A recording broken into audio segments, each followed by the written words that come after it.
if you happen to take one of my courses, in other courses as well, but other instructors may not that attentive as me. That's why I'm saying if you happen to take one of my courses from then on, okay?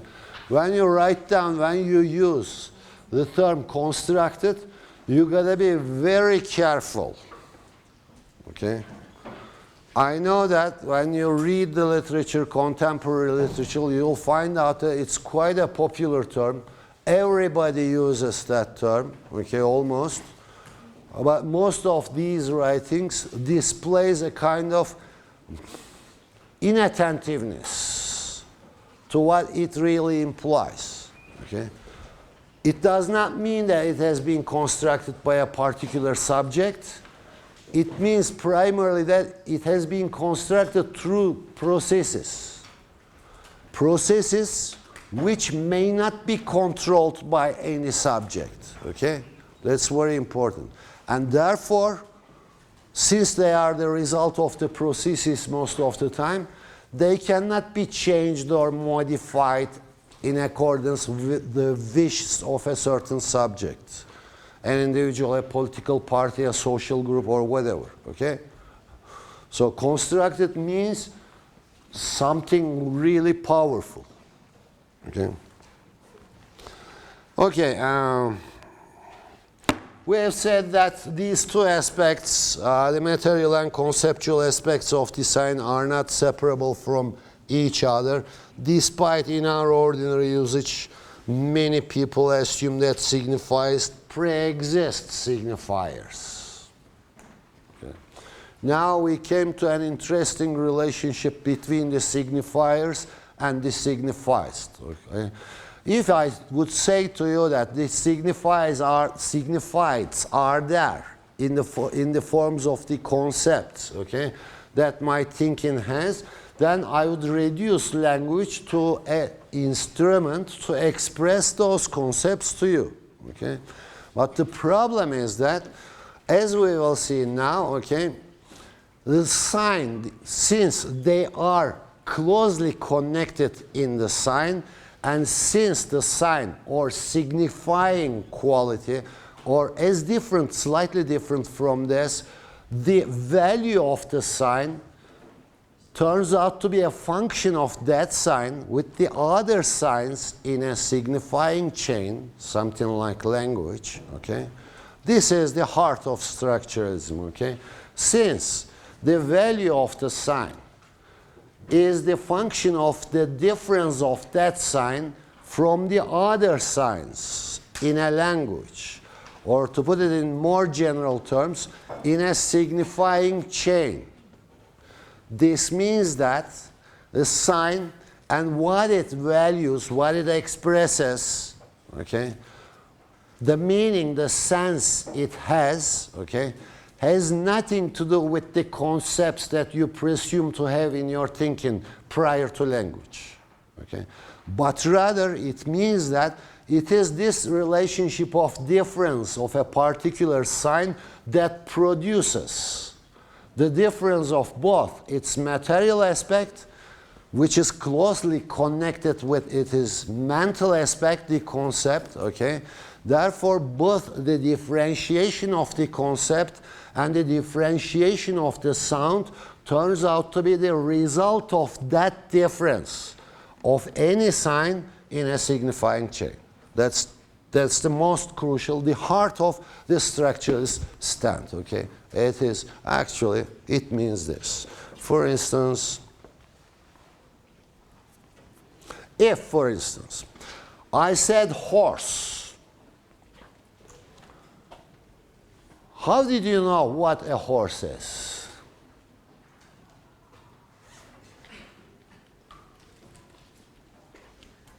When I say horse, it appears that everybody understands something. How do you come to understand that something? What is a horse? What color does it have? What size?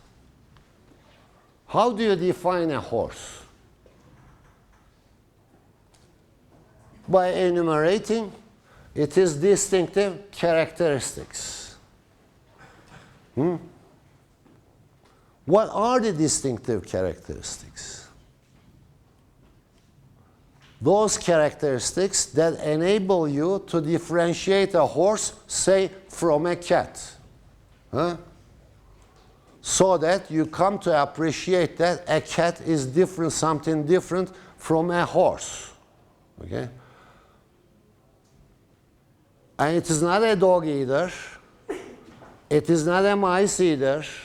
It is not a lion either. It's not a tiger either. So on. And the value of the horse, what you understand by when I say horse, according to structuralism, is nothing else than the function of these differences of that horse that you think in your minds from the other possible concepts, which themselves are connected with other signs, okay, constituting a constituent part, component of the other signs. Okay. For instance, I say here I and you,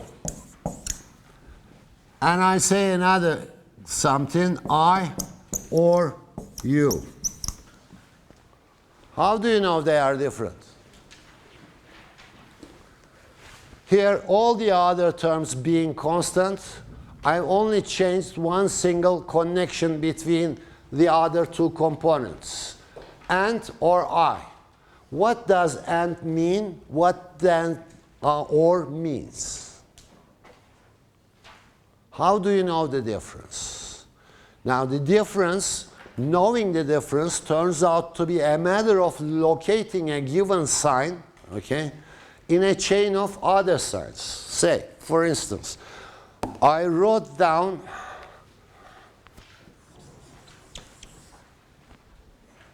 a certain grammatic representation here. What's the meaning of this? You don't have any idea. Why? Simply because you are not able to locate it in a such signifying chain. Okay?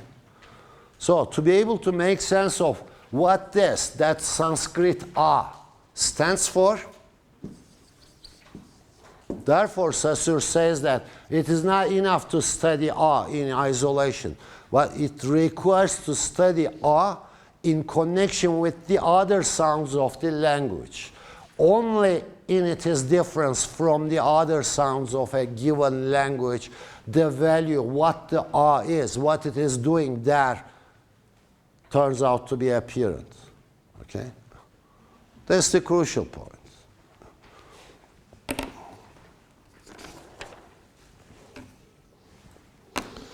Now, I told you this, but let me read a few sentences, okay? Our author writes that structuralism tends to reverse the precedence which a nomenclaturist accords to the word outside the language. Nomenclaturist is the one here suggesting that actually all the words in the language are nothing else than the activities of our naming of those things. Okay?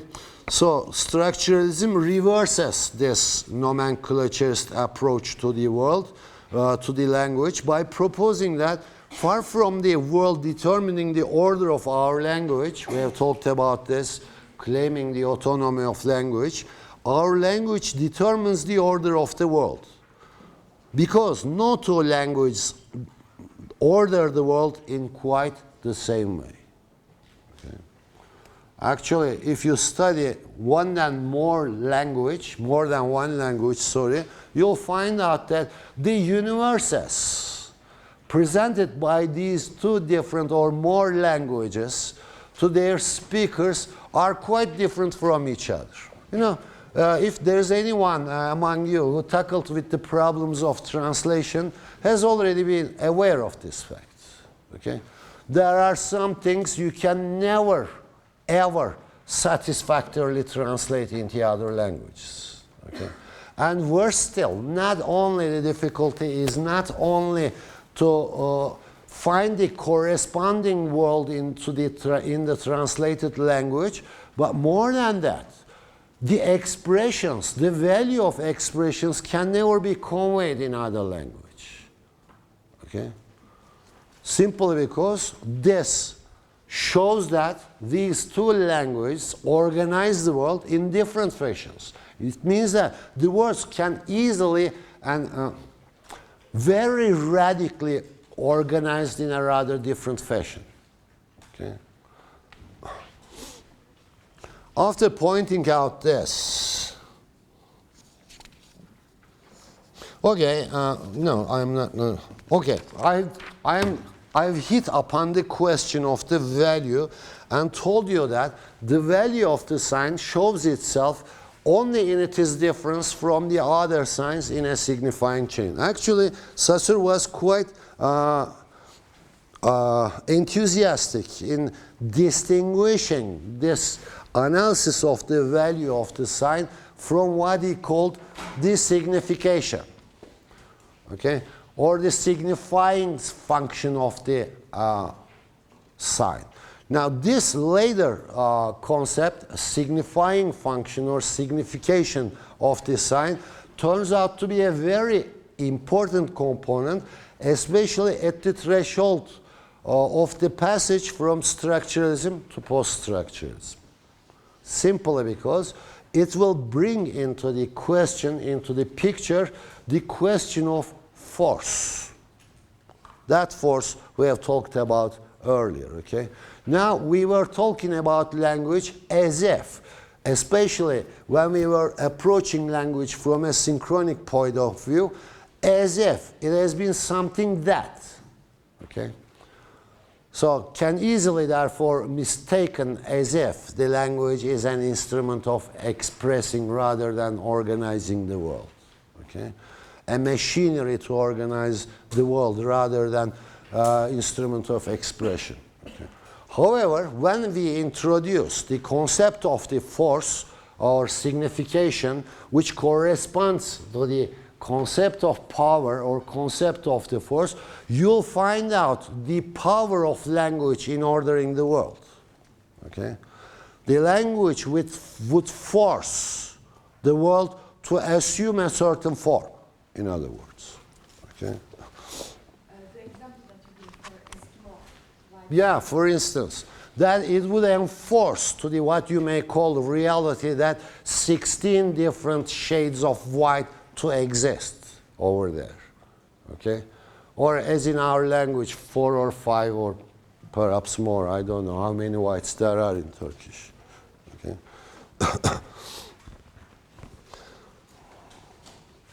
Okay, now I'm reading a quotation, very important quotation. We'll return back to this quotation when we discuss Michel Foucault, Jacques Derrida, and perhaps some others. A quotation from Saussure's course on general linguistics. Let me read this. In language itself, there are only differences.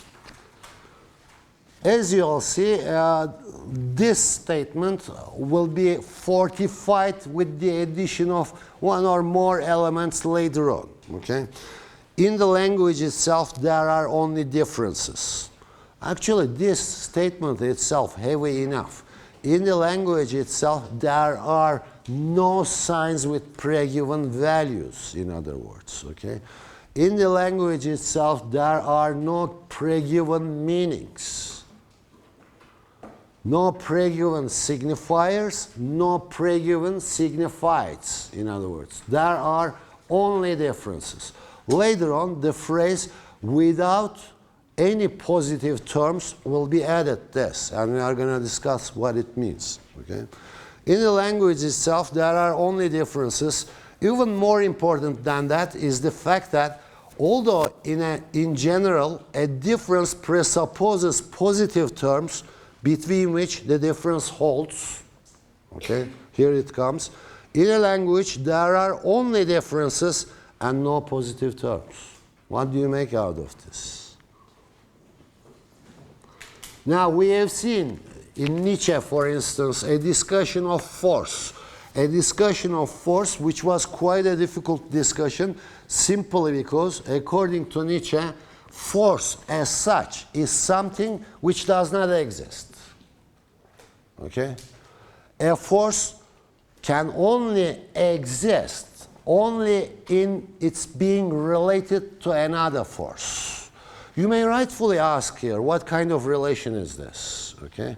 There are, as you can see, I am saying that there are no forces prior to their entering into relations, has already implies that, okay, prior to their differences, there are no differences. If there are no differences, okay, there are nothing at all. Okay? Remember that discussion of the difference in quantities. Okay? Here again, we hit upon the same question, same problem, expressed in a different language. Okay? And this different language is the language of linguistics, now saying that in language. Now, don't forget, here we are no longer talking about the real or the reality or whatever it is, okay? We are talking about language, the systematic organization of the experience, if you like, okay? Now, here in language, there are only differences without positive terms. It means that there are no things in comparison of which you can arrive at the idea of their differences, okay? There are differences, and out of the differences, okay, what differentiates itself, you come to conclude the existence of different things, it means, okay? Now, prior to the existence of difference, okay? It is the difference, as we'll see later on, it is this proliferating difference, or as they usually call it, the play of differences that continually produce things. Okay. Let me finish the quotation. Even more important than that is the fact that although in general a difference presupposes positive terms between which the difference holds, in language there are only differences and no positive terms. Whatever we take the signifier or the signified, the language includes neither ideas nor sounds existing prior to the linguistic system, but only conceptual and phonetic differences arising out of that system.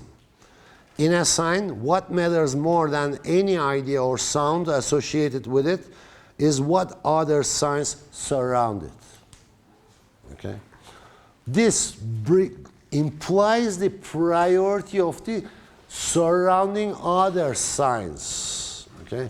Which actually Saussure calls as constituting a system, later on began to be called the structure. Okay? This is the idea of the structure. Okay? The existence, possible existence, not necessary, but possible existence of a signifying chain. Okay? Based upon the interplay of differences producing, proliferating the components, the elements of that signifying chain. Okay? So differentiation of things acquiring their own materiality turns out to be understood from this perspective as not given but generated by that particular or this particular system of differences. Okay?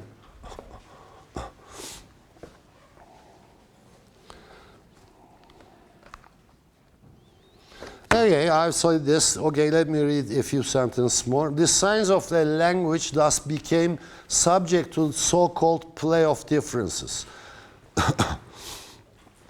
Because they are mere forms, signs have neither complete stability nor complete identity. Now, when we say this, actually, if we are going to find ourselves at the threshold of so-called post-structuralism, okay? When we gradually came to conceive that there can't be no structure at all, which is complete and immutable, unchangeable, okay? What does it imply? Actually, it has already been implied in structuralism, and structuralism has been much criticized as a static system. devoid of any possibility of change due to this synchronicity of the structure. Okay? However, structuralism helps us to bring the problem of history back into the picture, but this time under a different light. Okay? Now it appears that the diachronic approach has been totally dependent upon a certain notion of history. Actually, it was quite akin to the Hegelian notion, tracing the world to a certain origin, okay, and trying to establish the necessary relationships in this transformation, as if what has been at stake is the voyage of a certain meaning in time, in the medium of a language of a people, okay? A certain meaning which had assumed its original form in this original relationship between the human being and nature, now undergoing different transformations, therefore displaying itself in different guises in a certain language. Okay?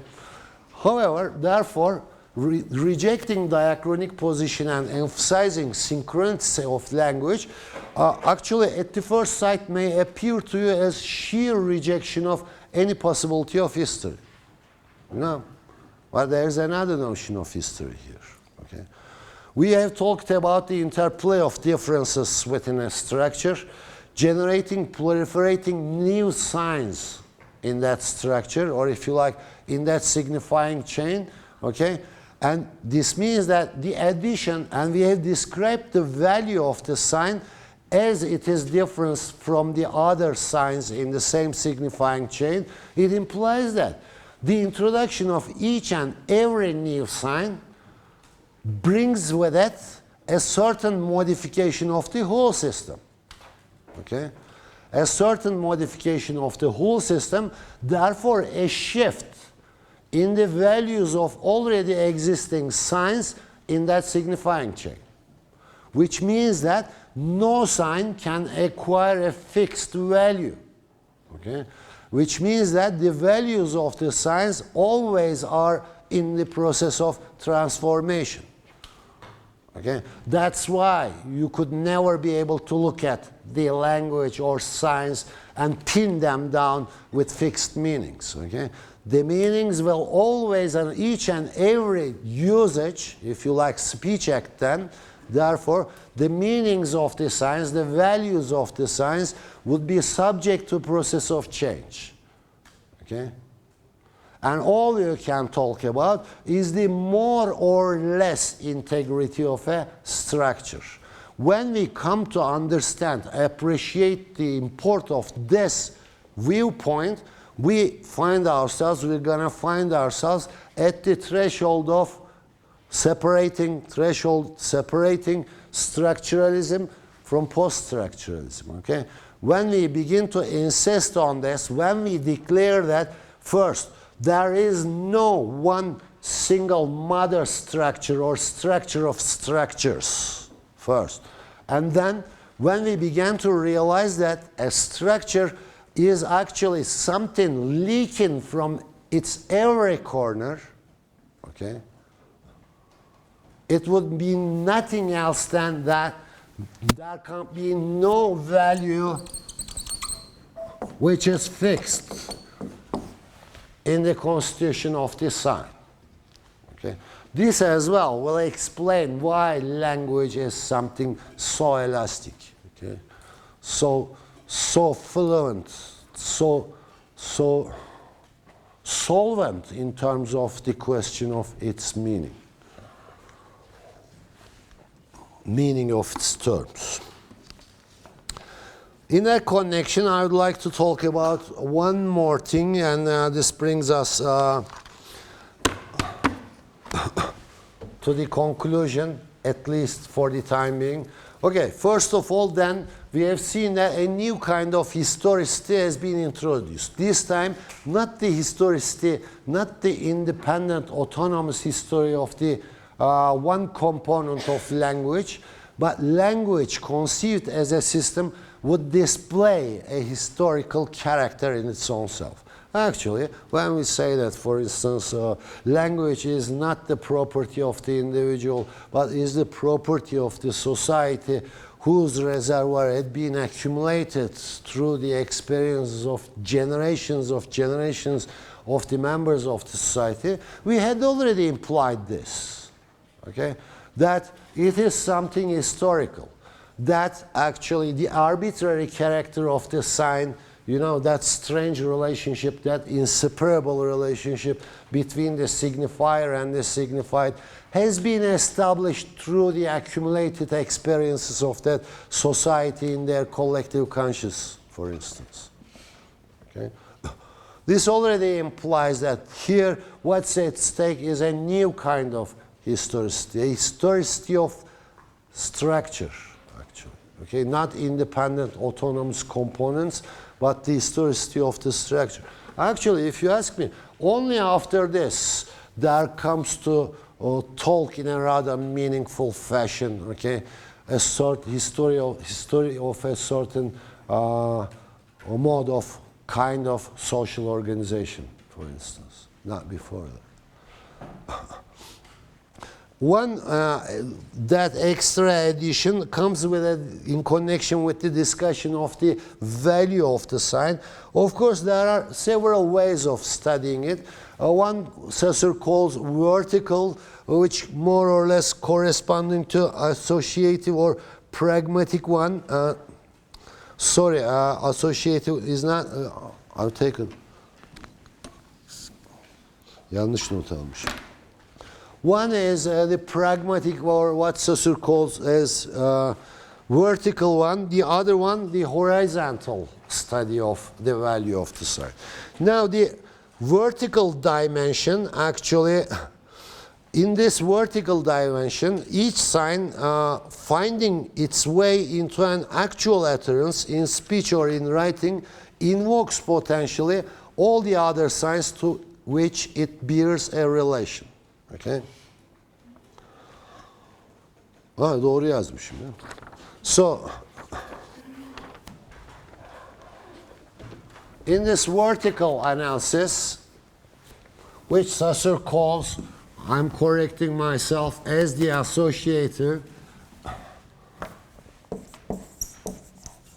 this will be important because it will connect us somewhere else which we may least expect to be connected. Okay. The other one is horizontal.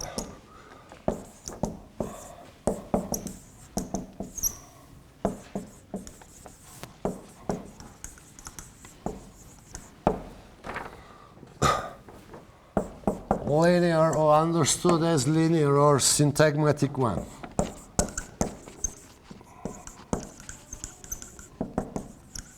Actually trying to understand the value of the sign in its relationship with the grammatical components, okay?